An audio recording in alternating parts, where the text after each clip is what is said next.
todos os colegas do interior, o pessoal aqui da capital. Eu vou dar os informes das atividades que a gente teve em Brasília, que Denise e o UOL que não participaram. E essas eles vão ficar com eles, porque eu tenho uma audiência do Mutirão de Conciliação para fazer daqui a pouco. Lá, nossas atividades lá em Brasília, encerrada a reunião ampliada, na segunda-feira eu participei da audiência pública no Senado, que tratou da questão do endividamento público, que é a Auditoria Cidadã da Dívida Pública, liderada por Maria Lúcia Fatorelli. Em seguida, eu participei do seminário que começou na terça-feira à tarde e indo até quinta-feira à tarde sobre a Auditoria Cidadã. Eu estou com o material aqui já, quero passar para o pessoal aí, para divulgação. E nós vamos estabelecer aqui em Salvador um núcleo da Auditoria da Dívida Cidadã, aqui em Salvador. Eu fiquei inicialmente encarregado de coordenar esse trabalho aqui no âmbito do Sindijuf, mas se o colegiado aqui quiser indicar outra pessoa, não tem problema, mas como eu era o único que estava lá, eu me comprometi, ok? Tive audiência no CJF na terça-feira, na qual nós tratamos de vários assuntos. O principal deles foi redução de jornada de trabalho com o advento do PJE e a questão de uma intervenção do CJF em relação às medidas que estão sendo tomadas relativamente ao pró-social. Sobre a questão do pró-social, o CJF, representado na audiência por Estela, alegou que não podia interferir numa coisa que é de competência restrita do TRF1.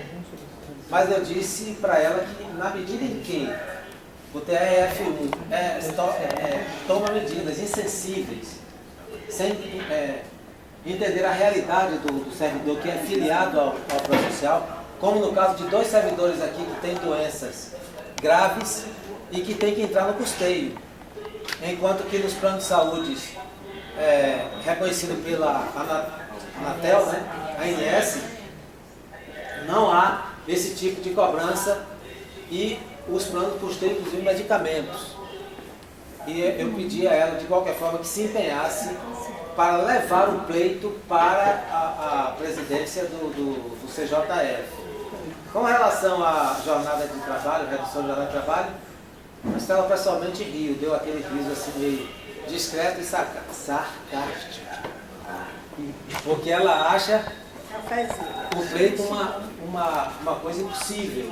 Eu disse a ela, não ria, porque a coisa é séria, e nós já estamos avançando nesse sentido em relação aos TRS, que já vem ocorrendo reconhecimento da redução da jornada de trabalho no âmbito dos TRFs. No âmbito dos TRS. E que nós precisamos enfrentar o problema no âmbito da Justiça Federal, porque o PJE, que já é uma realidade mínima, mas ele vai se estender, ele vai trazer problemas de saúde sérios em adoecimento e problemas de afastamento do pessoal. E, é bom lembrar que essa crise de doenças ocupacionais que tem ocorrido na Justiça Federal não atinge só servidores, tem magistrado também incluído na lista. Então é bom que vocês atentem para isso. E ela disse que aquilo que poderia ser encaminhado pelo CJF, que seria apresentado para a presidência, aliás, todos os pleitos seriam apresentados para a presidência, mas ela achava que aquilo que só não seria da competência do CJF não ia ser movimentado, né? Então foi mais ou menos essa síntese da reunião lá. Em seguida, os coordenadores da FENAJUF, que tinham uma audiência no mesmo dia comigo lá, porque essa audiência foi agendada pelo nosso sindicato, chegaram. E eu já tinha saído dessa audiência. E eles fizeram uma audiência com ela, na qual também tratou da questão do reenquadramento pedido de implementação, eles disseram que já vai ser implementado para este mês, não sei se já está na fonte. Não, a implementação. E que não tem dinheiro para pagar o passivo. Não tem dinheiro para pagar o passivo e que com relação a isso será solicitado junto ao governo liberação de orçamento para essa finalidade. Que o que poderia fazer é no final da última folha, que seria em dezembro, ver se vai haver alguma sobra para ver o que é que pode estabelecer como prioridade para pagamento. Digamos assim, um ano ou outro ano, não sei como é. Ela ficou de ver isso. Na audiência que eu tive com os coordenadores da FENAJUF no CSJT, também se tratou das mesmas questões que fazem pauta que integram a pauta que a FENAJUF apresentou há 2 meses para esses conselhos, que foi o mesmo, que foi para o CJF, foi para o CSJT, e que foi reapresentado no dia 7 de novembro, e que o secretário-geral, doutor, deixa eu ver o nome dele aqui para não esquecer, doutor Orlando Tadeu, ele disse o seguinte, que no caso do reenquadramento também não tem recurso disponível para o retroativo, mas que já seria implementado este mês, mas que ele ia adotar a mesma medida que a Estela utilizou para ver, no caso de sobra, se poderia contemplar. Nesta hora, os coordenadores da FENAJUF alegaram que nos anos passados era a prática dos TRTs priorizar o pagamento de passivo de juízes e deixar os servidores a ver navios. E que pediu que eles se esforçassem no sentido de não permitir que isso acontecesse este ano. E a recomendação foi para que se veja nos TRTs locais como é que está a situação dos servidores em relação a isso, para enviar, para poder se estabelecer um critério justo de pagamento desses passivos. Mas que com relação ao URV, que também foi objeto de cobrança, ele disse que esta verba já existia, disponível para pagar, passivo, mas que estaria dependendo de que os tribunais informassem, para não ter problemas com o Tribunal de Contas da União, quem de fato teria direito. E até aquela data, que foi quarta-feira passada, se não me engano, só quem informaram foram os tribunais. Então, você acha que não vale a pena? Então é isso. A síntese foi essa, dessas audiências. Foi mais, meu Deus. Sim, eu fiz a consulta que Francisco pediu aos advogados lá de Brasília a respeito de uma resolução do TRF1 que regulamenta a lei que criou as novas vagas. Sobre isso, Francisco deve dar informação porque ele respondeu direto para o jurídico, o Rosarim, né? Ainda não. Ele mandou um e-mail para mim dizendo que respondeu. Eu sei, ele está apreciando. Está apreciando? Ainda não deu Ok. resposta. Então, Francisco vai dar esses informes. Foi basicamente isso. Eu não esqueci nada. Esqueci, Denise? Acho que não. Ela só faltou o corregedor, mas tudo bem, né? O corregedor está no site, Tá. né? O corregedor Está do no site. Sim. TRF? Tá no Eu pedi site. para você dar esse informe, porque eu vou ter que sair. Não, é ele que vai dar.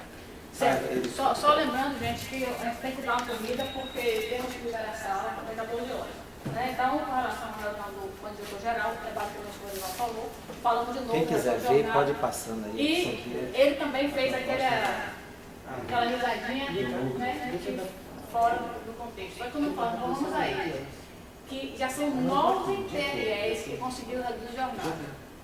E diversos TREs, inclusive daqui da Bahia, implantou a pausa, a cada coisa trabalhar 10 minutos de pausa.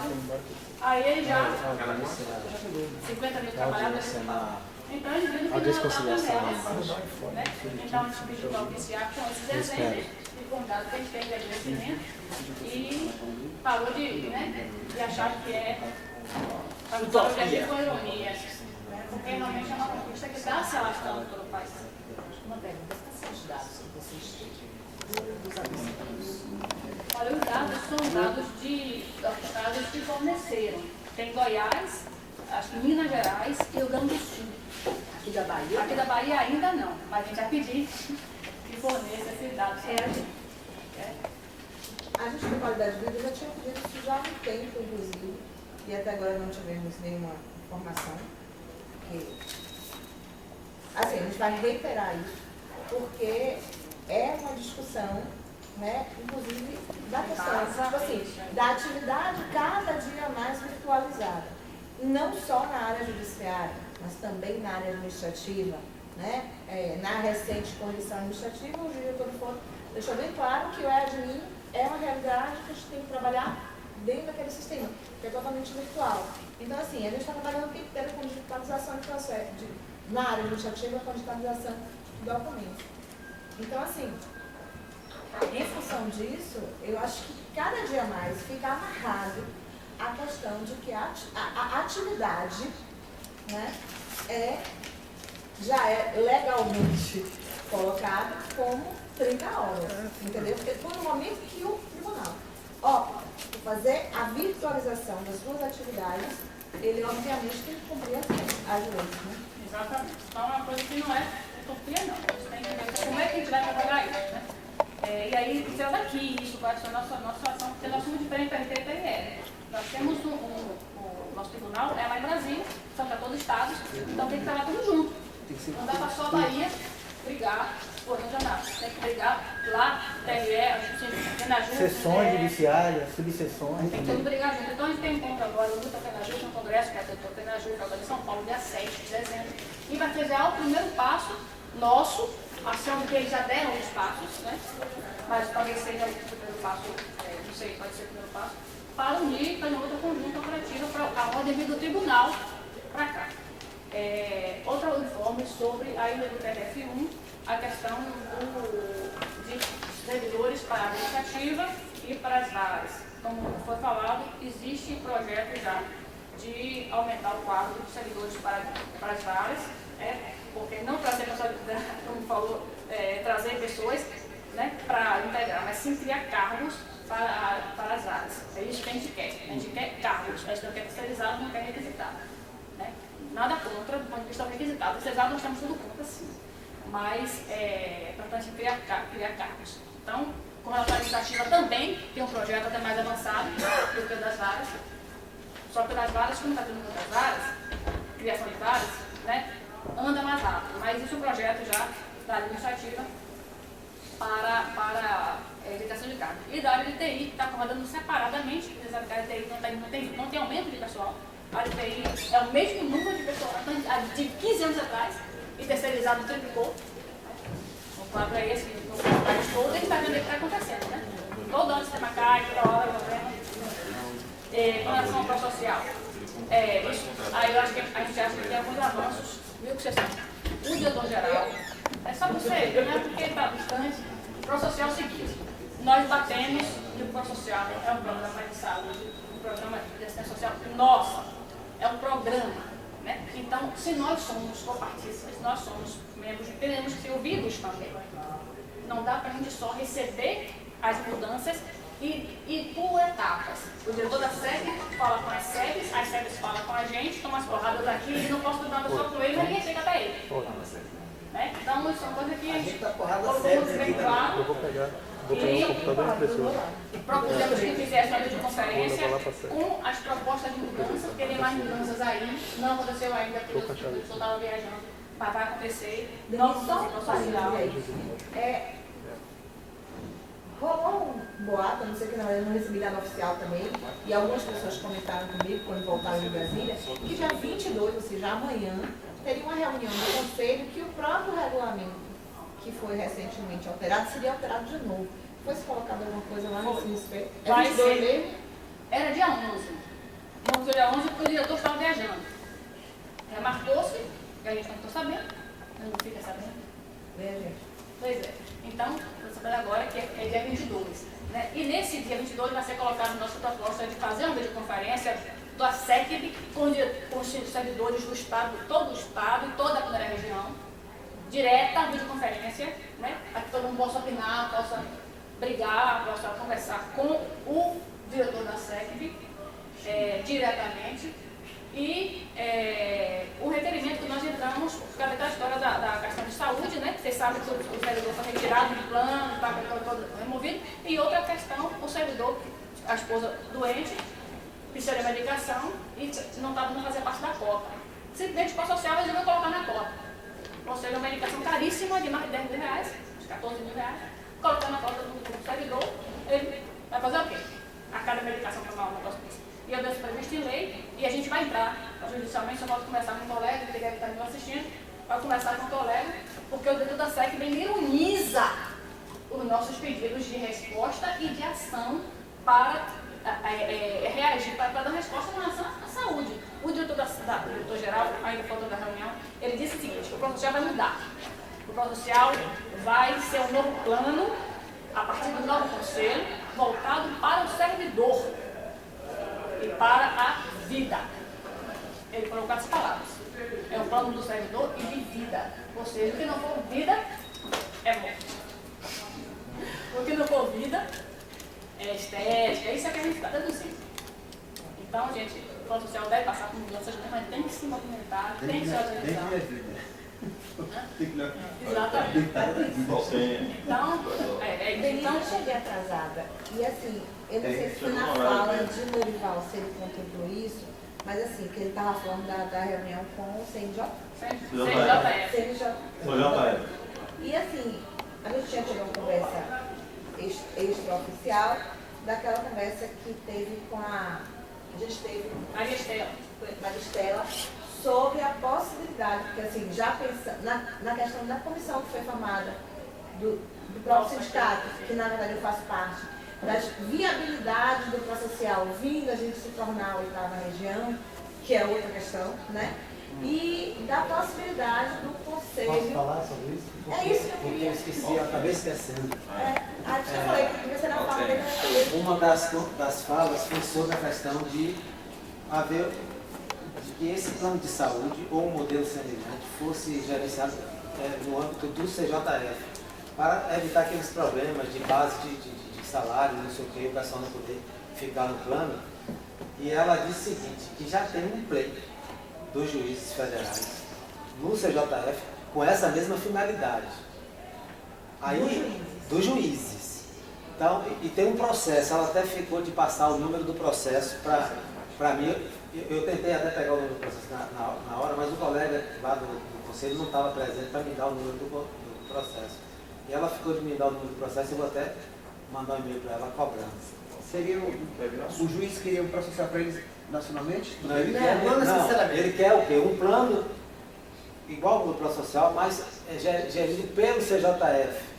Porque ele teria um alcance para todos os juízes, magistrados e todas as regiões. Deixa eu só esclarecer uma coisa. Na verdade, na posição que a gente formou para discutir, essa seria a proposta também que a gente acha mais viável. Você fazer o CJF absorver os programas de autogestão que já existem e ter sem fronteiras, digamos assim. Obviamente, isso é melhor em vários aspectos. A possibilidade de negociação de convênios, de vantagem, de benefício devido à base de beneficiários ser maior. Então, assim, para a gente isso era um sonho quando a gente estava discutindo na comissão. Mas, a partir dessa primeira conversa com a doutora Maristela, ela falou que existia isso. Eu perguntei isso pelo seguinte, porque a gente ainda não colocou para todo mundo e tal, mas a gente ainda vai se reunir de novo enquanto comissão, mas assim, a gente abrandar a essa proposta que já está lá é uma estratégia, entendeu? Sim. Porque eu não sabia quem tinha encaminhado. Se o juiz já se manifesta favorável, se nós que somos a maior base, que é a maior base processual, não é do juiz, não é dos magistrados, é dos servidores, né? Na verdade, assim, o juiz ele paga o que o servidor. Os Barnabés, como eu fui chamada hoje, né, irmã? E o Barnabé está na última. De quem está na última referência paga. Entendeu? Então, assim, o peso do juiz para o social, ele não é maior do que o servidor. Porque, na verdade, então, assim, a gente pensar já em adendar essa proposta diretamente no CJF, eu acho que é uma estratégia muito importante. É isso, por isso que eu pedi o número do processo, eu vou cobrar o número para a gente acompanhar o processo. E aqui a gente precisa avaliar como fazer um pedido para integrar esse processo. Gente, isso é um relativo, que a gente tem um TRF para todos os estados. É um problema para administrar, a gente até pretende que seja dividido para ter a realização das coisas melhor. Agora imagine uma máquina administrativa do Judiciário Federal, da Justiça Federal do Brasil todo, JF, num lugar que você não entra. JF você tem acesso a mais dificuldade, que é aprender CJ, aprender tribunais. Isso para administrar, não sei se seria tão vantajoso. O que eu vejo aí, o que eu vejo aí é que vai haver uma abrangência do Conselho de Administração, né? Administrativamente é bom, mas administrativamente, para administrar para todos os servidores, para quem participa, criar um número, então, é bem relativo isso. Eu vou o SUS, terminando o SUS para a gente, eu vou fazer o seguinte, eu vou propor que a comissão aqui discuta aí, se você vai fazer parte. A comissão já é criada. Já ele faz parte da comissão. Sua opinião é Relativamente pensar isso também. Nem tudo é só vantagem, só flores. Então é isso, eu vou descer por causa da audiência lá. O Orival está mais liberado do que ele foi dado com o processo pedindo a liberação da mais técnicas. Gente, vou passar para a sobre Então, daí que eu vou esperar. os informes que ele achar. Vai, que eu vou esperar. Para a gente adiantar e depois a gente vai aprovar a questão da ação social e caso das mobilizações. Para audiência de Vai conciliação. ter informe? No CJF a discussão foi essa. Agora também ficou de levar a questão do plano social, a preocupação que a gente tem, de uma hora para outra transformadas em 8ª região, que a gente sabe que é política, então a gente não tem nenhuma ingerência, nenhum controle sobre isso. Qual é a posição da presidência do tribunal em relação a isso? Assim, se a gente vai ter um tempo, A gente colocou com o diretor-geral. o nosso, aí é o nosso. A comissão hoje. Nós colocamos isso lá. Isso é uma preocupação nossa. Eles nem ouvem. Não, nem eu. Eles dizem que isso é irreal. Que não vai haver tribunal, novos tribunais. Não vão discutir enquanto não tiver concreto para o papo. Aí o Orival insistiu e disse, não, mas se houver, tudo bem, se houver, vem aqui a gente discutir. Francisco Filho, vou dar um informe bem rápido aqui. Pois é, bom, nós tivemos uma reunião com o corregedor, né, naquele dia, saiu até no site, e um dos pontos que a gente tocou com ele é sobre o Código de Conduta da Justiça Federal. O que acontece? O Código de Conduta da Justiça Federal, ele prevê lá o combate ao assédio moral, assédio sexual e outras condutas praticadas pelo servidor público. Então, o que a gente propôs? O apoio dele no sentido de que essas questões regulamentadas pela Resolução 47 do CJF, combatendo o assédio moral e sexual, que o Conselho da Justiça Federal regulamente o que seria assédio sexual, assédio moral, e estabeleça uma punição, até porque o próprio STJ, agora recentemente, reconheceu o assédio moral e sexual como crime de improbidade administrativa. Então, isso é um ponto. Inclusive, a relatora foi Eliana Calmon. Rapaz, isso é muito bom. Então, nós vamos trabalhar, já encaminhamos para Brasília, para o escritório, para trabalhar, nesse caso, encaminhamento ao Conselho da Justiça Federal para regulamentar, através de artigo, estabelecer punição. Só estabelecendo punição, os servidores que assediam, que fazem coisas que, dentro da administração, prejudicam o servidor, até com aposentadorias precoces, tem que ser regulamentado. Isso já está, inclusive no Código Penal, 206A, está regulamentado lá, assédio moral e sexual, já está no Código Penal. Se está no Código Penal, a administração tem que regulamentar o que é isso, para combater dentro da administração pública, senão não adianta nada. Estabelecer um código de conduta, mera faculdade, não adianta, não vai acontecer nada. Bom, a outra questão foi da resolução do TRF1, que regulamentou lá a composição das varas, vocês sabem muito bem sobre essa portaria. O que acontece? Na Lei 12.011 de 2009, a própria lei estabelece que a competência é do Conselho da Justiça Federal e não do TRF1. O TRF1 ele não pode suprimir cargos. Para vocês terem uma ideia, a Lei 12.011 fixou 37 servidores na vara, podendo haver uma mitigação de 10% dessa composição. Vocês percebem que a própria resolução do TRF1 não chega nem a 30 servidores. Né? Então, acho que isso aí precisa ser devidamente apreciado. O Escritório de Brasília também está analisando uma intervenção ou no CNJ ou no próprio CJF para tratar dessa questão. Então, se a lei regulamentou, cabe ao Conselho, o TRF, a portaria TRF é nula. Não tem valência, não tem vigência nenhuma. A outra questão das 30 horas que nós tratamos com o corregedor, ele apoiou a ideia, né, e uma da sustentação foi feita por Lorival em cima da virtualização, adoecimento dos servidores. Né? Não adianta você estabelecer um tempo de 8 horas, ou 30 horas, ou 45 horas, sem você mitigar isso dentro daquilo que o servidor vai fazer na virtualização. Embora esteja atrasada a virtualização no TRF1, mas está caminhando para isso. Então a gente já tem que trabalhar, todo mundo unido, de sessões e subsessões, para lutar em favor das 30 horas. Uma notícia nova que está no site, não sei se vocês viram, a gente colocou no site hoje, né? Foi um estudo que nós fizemos com relação ao reajuste de quintos e décimos. Né? Isso aí é uma decisão inédita no Brasil inteiro, que nasceu no Sindijuf em Bahia. Nós estudamos isso aí durante um mês, protocolamos em todos os tribunais o reajuste dos quintos e décimos, com base na Lei 10.475/2002. O CSJT, Conselho Superior da Justiça do Trabalho, aprovou por unanimidade o nosso pedido, tá, de reconhecer o direito dos servidores da Justiça do Trabalho, né, dos quintos e décimos, com base na Lei 2002. Muito embora eles mitigaram os índices de correção. Nós entramos também no Conselho da Justiça Federal, entramos também para todos os tribunais, só que por enquanto, do STM eles se abstiveram de apreciar, mas o CSJT apreciou e reconheceu por nós. Todos os presidentes de tribunais de TRTs do Brasil inteiro votaram favorável ao nosso parecer de corrigir quintos e décimos. Aí, para não tomar uma decisão só relativa ao CSJT, eles encaminharam o CNJ, no sentido de uniformizar o entendimento. Inclusive citaram decisões do próprio CNJ nesse sentido. Então, assim, vai ser uma luta, uma vitória muito grande se a gente conseguir essa correção de quintos e décimos. Esse está no site, inclusive, a matéria. Não tem tudo, mas está lá no site. Tá? Agora, em Brasília, o escritório Cassio Rosarim, que representa o Sindijuf lá em Brasília, entrou com ação coletiva para reajustar 1% ao ano, depois de 2003, a remuneração dos servidores do Poder Judiciário. O que acontece? Essa lei 10.697 de 2003, ela prevê a partir de janeiro, quem lê essa lei vai lá ver, a partir de janeiro 1% a cada ano.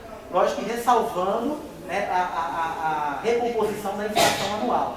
Então eles ingressaram com essa ação, né, e está representando toda a Justiça Federal na Bahia. Esses são os informes. Eu acho tem mais um pouco de você, a questão daquela pagamento do juro que você tem que devolver, ação. Tá. A dos juros sobre a UMV, né, o juros da UMV você quer falar, né? Então a UMV, para vocês terem uma ideia, é uma ação, gente, inova, né? Ela vai perder o efeito logo logo. O governo não entrou como parte interessada. Né? Todos nós estamos apresentando, o escritório Cassio Rosarim está representando a Bahia, está apresentando a contestação, né? Não obstante a citação ter sido por edital, mas está representando todos os servidores da Bahia. E aquilo ali, gente, é uma utopia. Não acreditem que vocês vão pagar aquilo ali, porque eu não acredito. Mas, por verdade, estamos atuando preventivamente para combater isso. Tá? Então, essas informações que eu tinha dado. Não sei se acerca da questão da redução da jornada de trabalho, alguns colegas comentaram hoje de manhã que, eu não sei se isso já é concreto, se já aconteceu, em relação à suspensão do pagamento do auxílio alimentação. Não sei se há notícia sobre isso aí. O pessoal estava questionando, será que vale a pena? Gente, é porque... Pessoal, eu voltei porque algum colega gentil ficou no meu lugar até a hora de terminar. Oh, que legal! Vem com a solidariedade de classe. Cláudio Teixeira. Um informe sobre isso aí, sobre a redução da jornada de trabalho para 6 horas e a implicação no desenvolvimento ou não do auxílio de alimentação. Eu não sou o Dr. Francisco que decora a lei, né? Mas a gente não tem essa capacidade não, eu já perdi. Mas eu acho que realmente existe alguma coisa em relação a isso. Agora é o seguinte, eu acabei de falar com essa lá do TRF, falei com o Vinal, Alexa Gênesis. Ela disse assim, o meu setor, que é o setor de protocolo, de atendimento, quem trabalha nesses dois setores, há muito tempo que já trabalha 6 horas. Nunca se cogitou com essa redução Você paga, então você vai ter. E também ela disse que lá falou, a portaria saiu e a negociação que aconteceu, nunca se cogitou isso. Né? Mas independente da negociação, eu já trabalhei com auxílio alimentação, né? Já fiz um trabalho já há um O que a legislação fala hoje? Assim, eu não É isso que eu Tem uma legislação que fala sobre Eu isso. vou falar. Agora falando, é na prática. O que está acontecendo no TRE? Gente, eu acho que já é o 4º TRE que tem essa zona de redução. É o nono? É o 9º, então, e nenhum deles houve redução. Nenhum deles houve redução. E aqui também não se cogitou, então eu acho que Não teve redução da jornada, mas não teve não teve o não pagamento do auxílio. Então, isso está acontecendo. Mas são todos os servidores ou só que trabalham nesse Não.